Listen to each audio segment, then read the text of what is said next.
Painting rain can be challenging because it requires an understanding of how rain behaves, how it reflects light, and how it interacts with the environment. Overcoming these challenges can be a satisfying experience for an artist.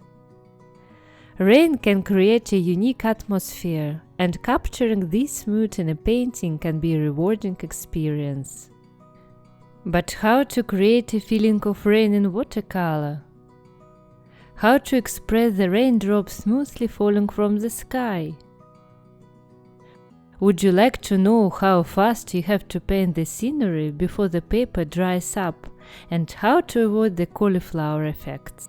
Hello, I'm Evgenia Kordy, watercolorist, coffee artist and art instructor, the owner of Boulevard Magical Watercolor.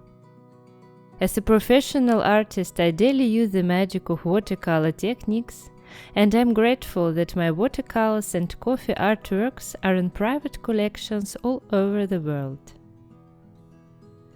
My watercolors won in 2021 the watercolor competition of Royal Talents and Helvet Art. Several works were marked and selected for different competitions and exhibitions.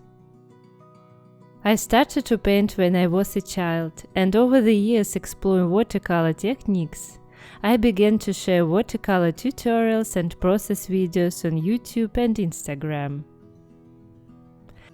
I've been painting for over 20 years, and Skillshare gives me a wonderful opportunity to share watercolor secrets with you. In this masterclass, we will start with exercises to learn the rain technique, which is also interesting for watercolor beginners. Step by step and in real time, we will start building up the painting. Learn when the paper is right to paint on it. What are the differences between painting on wet paper and damp paper? Learn about natural greens and why painting on wet paper is so unique. You will learn how to express rain and when using blotting and sponging to achieve different effects in your watercolor. Join me today for this watercolor masterclass, Painting Rain in Watercolor, that will give you knowledge and inspiration to improve your realistic painting skills literally within hours.